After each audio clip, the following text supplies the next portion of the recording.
Desde los estudios de NTC, la red independiente presenta Noticias 1. En caso de escucharse alguna ráfaga o algunos disparos, pues lo que tenemos que hacer es cada uno... Aquí está. Esta es la imagen del día. 7 de los 19 miembros del gabinete ministerial de Gustavo Petro que hoy llegaron al Plateado en Argelia, Cauca, para ofrecer sus programas a las víctimas de las bandas criminales posguerrilleras que los victimizan. La comitiva, vistiendo chalecos y cascos blindados, llegó esta mañana al lugar, a pesar de las amenazas terroristas de los grupos de alias Mordisco e Iván Márquez. De esta historia hablaremos hoy. Esta noche en Noticias 1, el gabinete ministerial viajó a El Plateado en Argelia, Cauca, para ofrecer civilidad a quienes han vivido bajo la ley de criminales desde hace 3 décadas. La jueza de Chiquita cambió las reglas de las audiencias 1 año y medio después de haber iniciado el juicio a los ejecutivos bananeros que financiaron a la Casa Castaño. El galeón San José no se hundió por fuego de la Armada Británica, sino por defectos de construcción. Los autores de la ponencia contra el presidente en el Consejo Electoral tienen cuentas pendientes en procesos judiciales que andan lentamente. Y en Top Secret, crónica europea de los colombianos en Ucrania y las aspiraciones presidenciales de Francisco Barbosa y Carolina Corcho. Por la prensa libre y el derecho que todos ustedes tienen a la verdad, yo soy la Red Independiente. Presenta Noticias 1 con María Fernanda Navia y Gerson Caucha. Buenas noches, bienvenidos. Los habitantes de Argelia, Cauca, que durante 3 décadas han vivido a merced de las guerrillas y ahora de las organizaciones criminales que se derivaron de estas, recibieron hoy la visita masiva del gobierno, que con trajes antibalas fueron allí a ofrecerles alternativas para cuando los militares puedan desterrar a sus victimarios.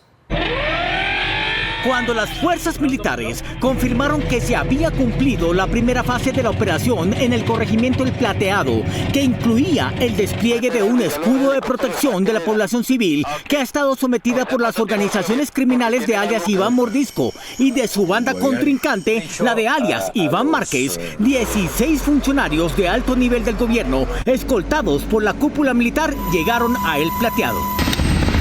Antes de abordar los helicópteros que transportaron a la directora del Departamento Administrativo de la Presidencia y a 7 de los 19 ministros del gobierno, el general Eric Rodríguez, jefe del Comando Conjunto número 2, les dio algunas recomendaciones por el nivel de peligrosidad del sitio a donde llegarían. Gran parte de la estructura huyó del corregimiento, pero existe una posibilidad de que haya milicianos dentro del casco urbano. Un riesgo que puede haber es un hostigamiento o simplemente hacer ruido con disparos. Los ministros escucharon atentamente y con evidente respeto las advertencias del general. En caso de escucharse alguna ráfaga o algunos disparos, pues lo que tenemos que hacer es cada uno dirigirse al vehículo. Pese a las amenazas de alias Mordisco y su organización, el general insistió en las extremas medidas que las fuerzas militares adoptaron para proteger a los habitantes de esa zona y a la comitiva presidencial. Esto les puedo dar la garantía de que no va a haber algo masivo ni una afectación, pero sí puede suceder que alguien saque una pistola en un patio y empiece a hacer disparos o un fusil y haga rafagazos. Para demostrar que los pobladores del Plateado no son quienes representan peligro, sino los delincuentes que los amedrentan y que el pueblo había quedado blindado por el dispositivo de seguridad, los comandantes del ejército, la policía y las fuerzas militares se unieron al esquema de protección de los ministros. Para formar un país como debe ser. Al terminar la visita, el ministro de Defensa dejó en claro que las organizaciones armadas ilegales no tendrán cabida en El Plateado. Decirle a Carlos Patiño, aquí estamos y no cabemos los dos. Y entonces vamos a sacarlos de este territorio. La comitiva del gobierno se comprometió con la comunidad de El Plateado a no planear, sino a empezar a ejecutar proyectos productivos para iniciar de una vez la transformación de esa región. El abogado Jaime Lombana no desperdició la oportunidad que le dio la juez del caso Chiquita para atacar a Noticias 1 por revelar el juicio secreto que se le seguía a su cliente, uno de los empresarios involucrados. En la sesión del viernes, el juicio ya alargado cambió sus reglas y podría alargarse aún más. Un año y medio después de que se iniciara el juicio a 10 empresarios bananeros involucrados con Chiquita Brands en la financiación a las autodefensas de la Casa Castaño entre 1997 y 2003, la juez del caso resolvió cambiar las reglas. Podamos continuar como lo veníamos haciendo. El juicio se desarrollaba en secreto, sin menciones en la prensa, hasta la audiencia pasada a la que Noticias 1 pudo ingresar. Pero desde entonces la jueza Monsalve resolvió aplicar la jurisprudencia de la Corte Constitucional, que obliga a que los juicios penales se celebren presencialmente, y los abogados defensores protestaron. Se permite el uso de las TIC, pero en materia de juicio oral o en práctica de pruebas, para ser más concreta, debe hacerse de manera presencial. Jaime Lombana, defensor del exgerente de la empresa que compró la operación de Chiquita en 2003, Jorge Alberto Cadavid, aprovechó la oportunidad para atacar a Noticias 1 por haber obtenido acceso a la audiencia. Muy difícil de evitar que algún noticiero malintencionado o algún medio malintencionado tergiverse ese tipo de situaciones. La situación que a Lombana le parece difícil de explicar es el hecho de que los ejecutivos están imputados desde 2009, convocados a juicio desde 2019 y en audiencias desde 2023. Es decir, que el juicio se ha dilatado durante 15 años y que con la decisión de la juez tardaría más. Yo tengo decretados 92 testimonios. Y hemos hecho esa valoración que usted nos está pidiendo, y por eso le digo que alrededor de 25 a 33 son los que consideramos más relevantes para este caso. Un defensor se mostró sorprendido por lo repentino de la decisión de la juez y expuso la ventaja que otorgaría a unos procesados sobre los otros, pues sus testigos se reciben en orden. Así existiesen todas las... la voluntad y la disposición para comparecer personalmente, pues no había sala de audiencias. No sería justificable en términos de equidad y de justicia para el abogado y para los testigos que faltan, porque evidentemente las condiciones son muy diferentes. Yo diría que mucho más difíciles. Aún es impreciso determinar si la decisión que la juez tomó al saber que las audiencias del juicio serían públicas como ordena la ley, podrá alargar aún más las audiencias o abreviarlas, pero los tiempos no dan para que por vencimiento de términos se deba ordenar el cierre del expediente abierto en 2009. Estas son las imágenes del naufragio del galeón San José que estudia el Instituto Colombiano de Antropología. Según su disposición en el lecho marino, se deduce que no es cierta la versión más común de su hundimiento. ¿En qué cambió, Camilo? María Fernanda, la versión inglesa dice que el galeón fue impactado por disparos de su armada, que habrían destruido el casco y dispersado sus restos en el fondo del mar. Pero historiadores colombianos creen que más bien se hundió por un defecto en su casco, y ello permitió que sus restos reposaran en el lecho marino, tan organizados como están siendo descubiertos. La hipótesis que sugiere la disposición de los restos del galeón San José en el lecho marino cambiaría los textos de historia que dan cuenta de su destrucción el 8 de junio de 1708 durante la batalla de Barú. El Instituto Colombiano de Antropología e Historia, ICANN, sostiene que el naufragio no pudo ser causado por una explosión masiva, como cuenta la historia española, inglesa y colombiana. Tal vez esa no fue la causa del hundimiento, sino que el hundimiento probablemente pudo haberse dado por fallas estructurales. Los científicos del proyecto Hacia el Corazón del Galeón San José analizaron más de 250 registros históricos de Colombia, España, Perú y Reino Unido.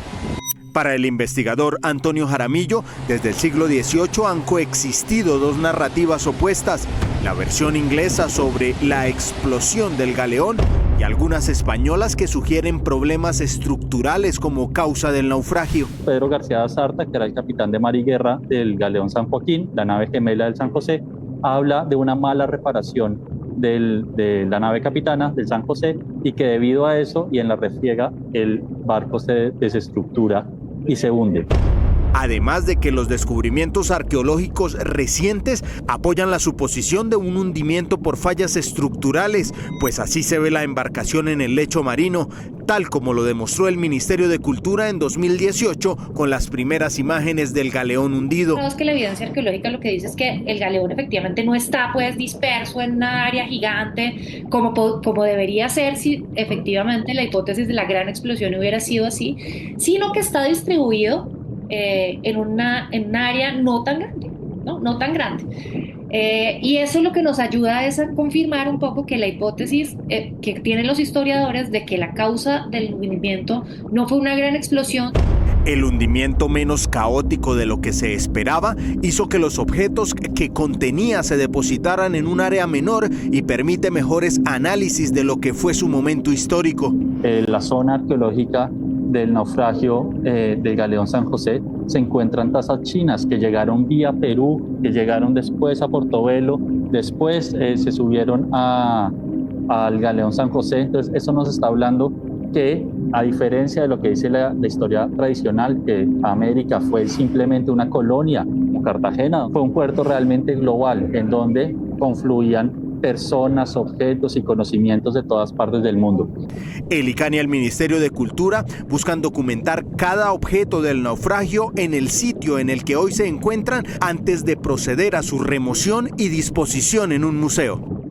Precisamente para que casos como el de Chiquita no sigan en la impunidad, el Congreso y el Gobierno están redactando un instrumento internacional que imponga a los inversionistas la aplicación en Colombia de los mismos estándares jurídicos de sus países sede. Gustavo Monge. Mafe, casos como el de Chiquita han involucrado en Colombia a la carbonera Drummond y a la fábrica de refrescos Coca-Cola, y lo que se pretende es que el acuerdo cree un marco que les advierta claramente a lo que se arriesgan con esas conductas. El Congreso trabaja en una iniciativa para que rindan cuentas las empresas multinacionales que han apoyado a los paramilitares. Para evitar que lo que pasó con Drummond, que lo que pasó con Coca-Cola, lo que pasó con Argos y el despojo de tierras, lo que pasó con Chiquita Brands, nunca vuelva a pasar en Colombia. Destaca el representante a la Cámara que lo sucedido con Chiquita Brands es justamente la principal motivación de los acuerdos que se promueven. El caso de Chiquita Brands pues, es uno de los más emblemáticos por la financiación de grupos paramilitares, por la importación de armas para grupos paramilitares y demás. Pero lo que queremos es precisamente que ese tratado sea un mecanismo de prevención para toda la humanidad. Desde el gobierno tienen identificado cuáles son los sectores en los cuales se debe trabajar con mayor énfasis para la prevención de las violaciones a los derechos humanos. En el sector extractivista, en la minería, en los hidrocarburos, se han presentado múltiples situaciones de violaciones a los derechos humanos, no solo por pasivos ambientales de estas empresas que afectan a las comunidades, contaminación de ríos, derrames de petróleo y demás, sino también, y han habido casos muy sonados en el pasado sobre violación al derecho a asociación y la libertad sindical. Otro aspecto identificado que golpea al país es el asesinato de quienes lideran la defensa del medio ambiente. Colombia sigue siendo uno de los países donde más se asesinan, por ejemplo, líderes ambientales.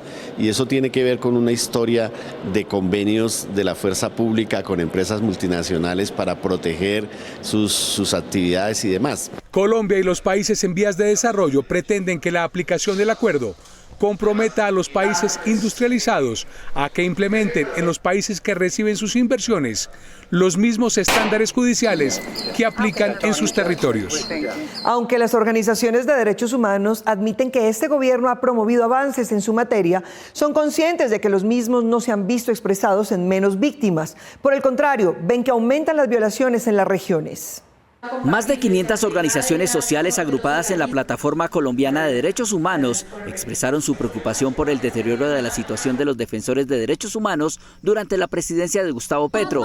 Aunque reconocen avances, cuestionan la falta de impacto en las regiones. La situación en los territorios es una situación muy preocupante, hay una situación humanitaria muy grave y una situación de inseguridad grave en la que, digamos, hacemos un llamado a un cambio de enfoque para poner el enfoque en la protección de la población. Según el programa Somos Defensores, durante 2023 se presentaron 168 homicidios, siendo los liderazgos indígenas, comunal, comunitario, campesino y defensores de derechos humanos los más afectados. El punto que más nos preocupa son los pocos resultados de la política de paz total y cómo las negociaciones que se están desarrollando hasta el momento no han contribuido a la seguridad de la ciudadanía en los territorios. Bueno, nos preocupa la continuidad de la violencia contra personas defensoras a derechos humanos, nos preocupa el aumento de la violencia en muchos de los territorios, la expansión de la presencia de muchos de los grupos y actores armados ilegales. El Observatorio de Derechos Humanos de Caribe Afirmativo registró en el 2023 un total de 156 homicidios feminicidios de personas LGBTIQ+ en Colombia. Un incremento de violencia contra las personas LGBTIQ+, y los grupos afrodescendientes e indígenas están viendo cómo sus territorios están siendo hoy disputa por parte de grupos armados. En lo corrido 2024, los casos de feminicidio se han incrementado en Colombia. Durante los primeros 5 meses se registran 271 hechos. Normaliza las situaciones que estamos viviendo las mujeres en diferentes escenarios. Entonces parece que se vuelve normal que asesinen a una defensora, que violenten a una defensora o que hagan un plan de feminicidio contra las lideresas y las defensoras. Otros sectores también se ven vulnerados en materia de derechos humanos. Muy preocupante y grave porque se actúa desde desconocimiento de la misma condición de autismo, porque somos neurodiversos y neurodivergentes, pero lamentablemente por el desconocimiento del autismo se sigue presentando estas vulneraciones a los derechos humanos. Las plataformas explican que este informe sobre el segundo año de gobierno parte de las propuestas políticas de protección y defensa de los derechos humanos que ha impulsado el gobierno Petro, pero también muestra lo contradictorio de la situación de estos derechos en el país durante los últimos 2 años. Los autores de la ponencia que formula pliego de cargos al presidente Petro tienen procesos judiciales pendientes, uno como autor del soborno a testigos para beneficiar a Álvaro Uribe y el otro por acoso sexual, pero ambos procesos caminan lento en la justicia. Los 2 autores de la ponencia del CNE que involucra al presidente aforado tienen cuentas pendientes con la justicia. El consejero César Lorduy fue absuelto de un feminicidio que admitió en 1979 y ahora se enfrenta a un reclamo por acoso sexual y corrupción. La nueva denuncia de acoso sexual y corrupción la radicó la representante de la Cámara, Ingrid Aguirre, quien asegura que Lorduy primero le pidió 500 millones de pesos para no anular la candidatura de su copartidaria Patricia Caicedo a la alcaldía de Santa Marta, y cuando ella dijo no, él atacó su dignidad. Bueno, hay otra forma de resolverlo. Tú puedes pagarme con tu cuerpo. La denuncia fue radicada en 2023, pero a la denunciante no le han notificado ninguna acción investigativa. El nombramiento de César Lorduy, señalado por maltrato, acoso sexual y feminicidio, es una afrenta contra las mujeres que luchamos en la política. El presidente Petro se pronunció en su cuenta de X, asegurando que ese es el talante de quienes lo juzgan. El señor César Lorduy debería renunciar inmediatamente. El otro autor de la ponencia es el consejero Álvaro Hernán Prada. Siendo excongresista en 2022, fue imputado por soborno en actuación penal por sus ofertas al testigo estrella del caso Uribe, Juan Guillermo Monsalve, para que en vez de narrar su verdad, mintiera acusando al senador Iván Cepeda, víctima en este proceso. Una junta directiva del crimen. Pues yo hablé con el Prada y me dice que le cumple usted. Esa gente no cumple. Yo los conozco. Pero la vuelta es sin intermediarios y Hernán sabe cómo es la cosa. Pero usted no tiene nada que perder y mucho que ganar. Él logró evadir la acusación porque su partido, el Centro Democrático, lo nombró consejero y así le otorgó el fuero de magistrado. Y aunque la Corte Suprema ratificó su acusación en mayo pasado, aún no cita a la primera audiencia. Hay que garantizar que el Consejo Nacional Electoral esté integrado por personas idóneas, sin antecedentes penales, que no estén siendo juzgadas, como el caso del señor Prada. El abogado Elmer Montaña denunció por prevaricato a todos los consejeros del CNE que votaron la ponencia de pliego de cargos contra Petro, a pesar de su fuero presidencial. Porque no hay una norma legal o constitucional que faculte a esa corporación para adelantar esas investigaciones. Esto se habría configurado por haber investigado al presidente, a sabiendas de que ellos no eran los competentes para ello. Luis Guillermo Pérez, que cumplió el periodo anterior como miembro del Consejo Nacional Electoral y luego como superintendente de subsidio familiar, fue destituido. Es uno de los autores de la teoría del golpe blando que dice ha vivido en carne propia. Luis Guillermo Pérez, superintendente de subsidio familiar, destituido por la procuradora Cabello, respalda la teoría del golpe blando expresada por el presidente Gustavo Petro. Parte de un proceso que tiene una finalidad, La finalidad primera es hacer todo el ruido imaginable posible para decir que el gobierno de Gustavo Petro Urrego es tan corrupto o más corrupto que el de Iván Duque o que el de Álvaro Uribe Vélez o que el de Juan Manuel Santos, y decir que todos son parte de ese proceso de corrupción. Pérez sostiene que él mismo fue objeto de prácticas de lawfare o recursos judiciales infundados para perturbar su ejercicio de la función pública. Superintendente de subsidio familiar hasta que Margarita Cabello Blanco me ha suspendido, luego destituido e inhabilitado por 12 años en mis derechos políticos. Casos como el suyo, según Pérez, son parte de una estrategia política de la procuradora. Me preocupé mucho. Y otros para afectar al gobierno. Tiene muchos enclaves, empezando también por la propia rama judicial. Aquí no estamos hablando de magistrados impolutos de la Corte Constitucional como los que alguna vez tuvimos. Antes de ser superintendente, Pérez fue designado consejero del Consejo Nacional Electoral y como exconsejero considera que el pliego de cargos se enmarca en el golpe blando. Álvaro Hernán Prada tendría que haberse declarado impedido, pues justamente porque él ha manifestado su repudio al presidente de la República. Un prejuzgamiento. Aquí ya la propia ponencia dice, son culpables. El presidente de la República, el candidato presidencial Gustavo Petro Urrego, es culpable. Su teoría incluye las maniobras fallidas del grupo político de Char, Martínez Neira y Vargas Lleras, para nombrar a una de sus dos fichas como procurador, pero pone como contexto lo que ha ocurrido contra dirigentes de izquierda en otras partes del continente. Tras José Manuel Zelaya, en Honduras, que se hizo a través del Congreso de la República, el golpe contra Lugo en el Paraguay, el golpe contra Dilma Rousseff, que también se hizo a través del Congreso, o el reciente golpe contra Pedro Castillo, que lo hace el Congreso del Perú. Junto con el presidente, Pérez considera que la forma más eficaz frente a esta estrategia de la derecha es buscar el respaldo masivo en las calles. El Observatorio Financiero Así Vamos en Salud sostiene que las deudas con los proveedores de servicios para enfermedades complejas han dificultado la atención de pacientes. Estos presentarán este martes su reclamo al ministro de Salud. El pago inoportuno a la industria farmacéutica ha retrasado la entrega de medicamentos a los pacientes, quienes aseguran que desde hace 3 meses el gobierno no ha hecho los giros pertinentes. Los pacientes están muriendo. Las organizaciones de pacientes afirman que algunas de las EPS, en especial las intervenidas, no están haciendo los pagos al sector farmacéutico, lo que ha agudizado la sequía de medicamentos. No hay entrega sino a un máximo un 70 a un 60% de los pacientes. Y no completa y continua, o sea, estamos en la filosofía que hay medicamentos hasta donde alcance. El Observatorio Financiero Así Vamos en Salud señala que a pesar de que el gobierno afirma estar al día con los presupuestos máximos, existe una deuda de 700.000 millones de pesos del 2022 y aproximadamente 100.000 millones del 2023, lo que impacta la financiación de tratamientos para enfermedades de alto costo. Digamos, sí hay un faltante en la financiación de ese rubro de los presupuestos máximos que financian esas enfermedades de alto costo y esas enfermedades huérfanas. Entonces ahí sí hay un problema. La demora en la entrega de medicamentos ha aumentado según los pacientes y deben esperar hasta 2 meses, lo que en algunos casos provoca que se les venza la fórmula médica. Yo estoy bregando desde el mes pasado, desde el 23, para reclamar una droga.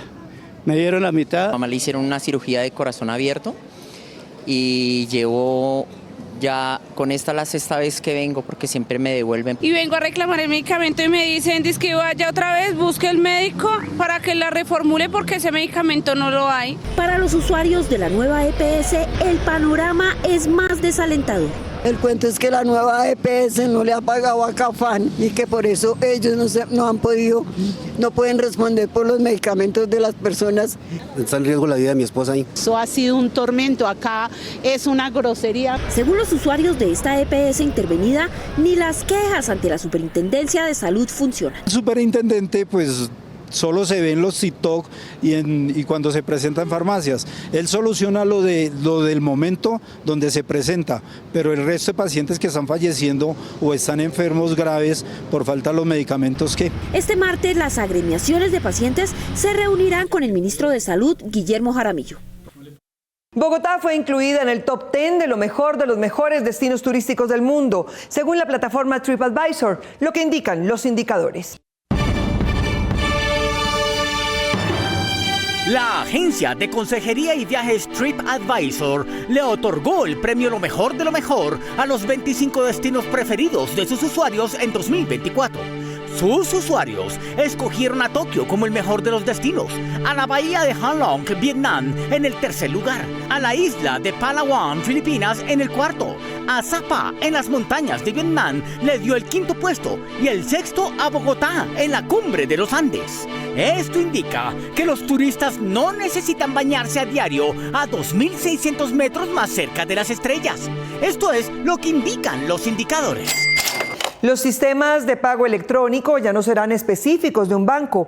Desde el próximo año estará disponible una plataforma llamada BRIB, que permitirá la objetividad conjunta con todas las plataformas. El sistema de pagos inmediatos permite la transferencia de fondos entre cuentas bancarias de manera rápida, generalmente en tiempo real. El proceso comienza cuando un usuario hace una transferencia a través de su banco o una aplicación. A partir del próximo año, Breve será el sello que identifique la interoperabilidad de los sistemas de pago, es decir, que el logo deberá incluirse en los canales de las entidades financieras que presten el servicio de transferencias inmediatas. Pero ¿cómo funcionará este servicio? Breve va a funcionar de una manera muy sencilla, y es a través del concepto de llaves. Las llaves son identificadores que tú vas a asociar a tu cuenta de ahorros o a tu cuenta corriente. Son 4 llaves que para la persona natural vas a poder utilizar: la cédula, el celular, el correo electrónico y el identificador alfanumérico. Con este sistema, los usuarios podrán llevar a cabo la transferencia de pagos entre sí sin importar la entidad en la que tengan su dinero, es decir, que las transferencias se realizarán en tiempo real. Tú entras a tu aplicación bancaria y en la aplicación bancaria vas a encontrar un sello o un espacio que diga Breve. Ahí digitas la llave que yo te dije, ejemplo cédula o celular, y en ese momento me pasas el dinero de manera inmediata y de manera fácil. Para realizar operaciones inmediatas con Breve, es importante que se inscriba y elija su ID o llave con la que hará las transferencias. Y casi están listos los 300.000 metros cuadrados que Cali ha dispuesto para la COP16. Además de los representantes de 190 países, habrá 200 estaciones específicas para que ciudadanos, organizaciones, gobiernos y empresas expongan sus puntos sobre la biodiversidad. Cali se prepara para recibir a cerca de 15.000 personas, entre ellas representantes de 190 países. En la ciudad avanza la construcción de las zonas azul y verde. En la primera se darán las discusiones de los representantes de los estados sobre la Convención de Diversidad Biológica, y en la segunda, que será al aire libre, cualquier ciudadano podrá presenciar los eventos que allí se realicen, una oportunidad que nunca se había presentado en COPs anteriores. Nos va a permitir recoger el sentir, querer y pensar de las comunidades. Va a ser la zona verde más grande de toda la historia, de todas las COP que se han desarrollado en la historia del mundo, y creemos que es fundamental que garanticemos los espacios necesarios para que la voz de la gente realmente pueda incidir en las negociaciones, en los compromisos y en la posición de cada país. El corazón de la zona verde estará en el Boulevard del Río, en Cali. Habrá más de 1.000 eventos culturales, políticos, académicos y científicos sobre la protección de la biodiversidad. Son más de 300.000 metros cuadrados dispuestos completamente, con 200 stands que nos permiten integrar una gran agenda político-académica con una agenda de ferias, de economías de la biodiversidad. También se expondrán negocios verdes presentados por las corporaciones autónomas regionales. Del diseño a la funcionalidad de un producto antes había una brecha, pero sumando los nuevos recursos de realidad aumentada, virtual y mixta, del diseño hoy se pasa a la observación casi real del producto final para buscar sus posibles fallas. La evolución en la producción de productos llevó a un ingeniero colombiano a unificar la realidad aumentada, realidad virtual y realidad mixta para elaborar productos por medio de gafas de realidad aumentada. Con este sistema se puede fabricar desde calzado hasta máquinas de carga. Mediante simulaciones inmersas, este dispositivo mediador XR se encarga de perfeccionar prototipos sin necesidad de aprender a prueba y error. La experiencia es mucho más amplia, y segundo, en casos de desarrollo de prototipado y experiencia de usuario es mucho más inmersiva. Este es el primer dispositivo en Colombia que unifica estas tres realidades, donde se permite simular, probar y modificar híbridamente el producto en la escala y perfeccionar al detalle gráfico que la persona desee visualizar. Es un dispositivo que permite ampliarse a productos mucho más grandes y mucho más desarrollados, además que pueden contar con interacción. Además de reducir los costos de fabricación al prototipar sin tener que gastar en productos, este también le permite al diseñador detectar falencias que en planos no se ven a simple vista, pero que en el modelo 3D se pueden ver y cambiar con un solo movimiento. Diferentes situaciones pueden motivar que una familia o un trabajador opten por rentar o comprar vivienda. Cada opción tiene variables que debe analizar antes de meterse en el negocio. Antes de comprar una vivienda, ya sea nueva o usada, es importante que tenga en cuenta las diferentes opciones de financiamiento disponibles y cómo cada una impacta el costo total a largo plazo. Entre las opciones más comunes está el crédito hipotecario, que ofrece una tasa de interés competitiva, especialmente en préstamos a largo plazo, y requiere un pago inicial que puede variar entre el 10 y el 30% del valor de la vivienda. Los créditos de vivienda de interés social. Estos están diseñados para ayudar a las familias de bajos ingresos a acceder a la vivienda. Por lo general, las tasas de interés son subsidiadas y se ofrece en algunos casos la posibilidad de financiar hasta el 100% del valor de la vivienda. El ahorro programado para el crédito de vivienda. En este esquema, el comprador debe ahorrar un porcentaje del valor de la vivienda antes de acceder al crédito. Para ello requiere un periodo de ahorro y este programa por lo general es manejado en el Fondo Nacional del Ahorro. Al elegir la opción de financiación adecuada, es importante evaluar no solo la tasa de interés, sino también los costos adicionales como seguros, impuestos y comisiones. Hacer un análisis detallado de las diferentes opciones y calcular el costo total a largo plazo le ayudará a tomar decisiones alineadas con su capacidad financiera. ¿Quién cuida a los cuidadores? La pregunta surge de un estudio que demuestra que ellos padecen más trastornos de salud mental que el resto de la población. Según un estudio del Colegio Colombiano de Psicólogos, Colpsic, las enfermeras, los terapeutas y otros dedicados a cuidar pacientes experimentan más problemas de salud mental que el resto de la población. Expertos aseguran que estos problemas están relacionados con las exigentes jornadas laborales y el poco reconocimiento por su trabajo. El 60% de estas personas cuidadoras son mujeres. ¿Qué pasa si yo en mi vida no tengo reconocimiento en mis aspectos laborales? Pues voy a tener ansiedad, voy a tener depresión, me voy a sentir muy frustrado, voy a sentir que no tengo una realización personal. Julián Gutiérrez, representante de Desarrollo Humano de Colpsic, asegura que las personas cuidadoras pueden padecer estrés, ansiedad y sueño excesivo. Para prevenirlos, recomienda contar con espacios de desconexión. Tiempo propio de calidad. Además, ejercicio, momentos de autorreflexión, momentos de la pausa y sobre todo saber que sin salud mental pues no hay salud general. El Banco Interamericano de Desarrollo estima que América Latina y el Caribe necesitarán cerca de 14 millones de personas cuidadoras para 2050. Francisco Barbosa dijo que no saldría de la Fiscalía como desaforado a hacer campaña presidencial, pero es un hecho que ya no tiene el fuero de fiscal y que también se ofrece como sustituto de Petro en 2026. Llegó el momento de Top Secret, la vida secreta de los famosos.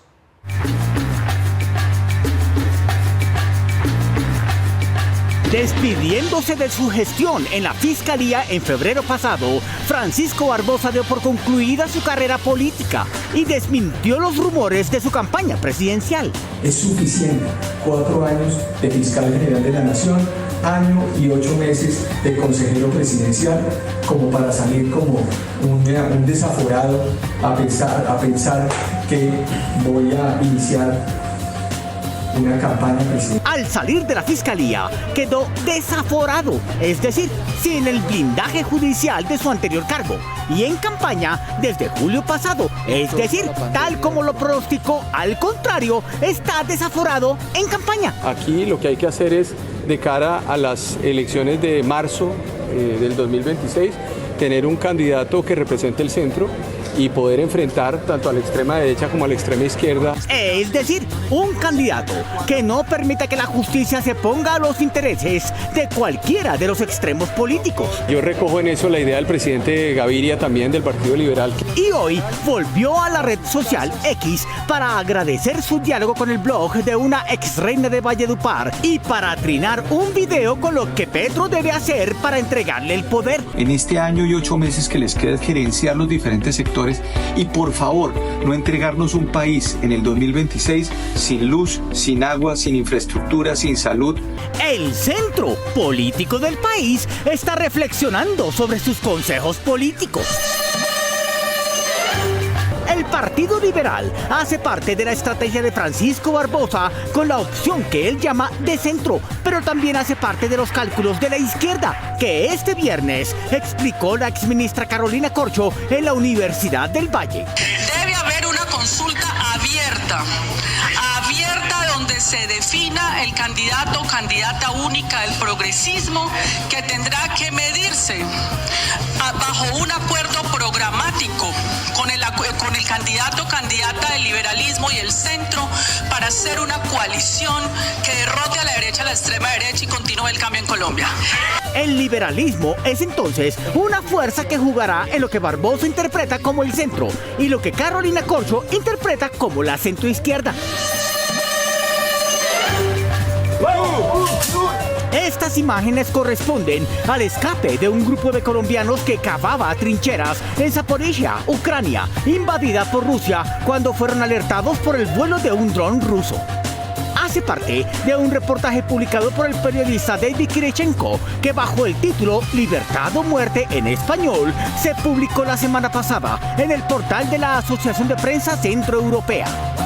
La crónica cuenta que son soldados expertos, unos 20 en la unidad de Oblast, que no se sienten mercenarios porque su contrato es con el Ministerio de Defensa de Ucrania por salarios entre $3.000 y $4.000 al mes, y que la comunicación entre su unidad y las ucranianas se da a través de un español que habla ucraniano, y que en los últimos meses han sufrido lo que el reportero llama bajas sustanciales, es decir, muchas muertes. Estén pendientes, volveremos con más confidenciales de ataque en Top Secret. Nos vemos en las redes sociales y mañana lunes festivo a las 8 en punto aquí en Noticias 1 con las mejores noticias del fin de semana. A ustedes, gracias por elegir la independencia.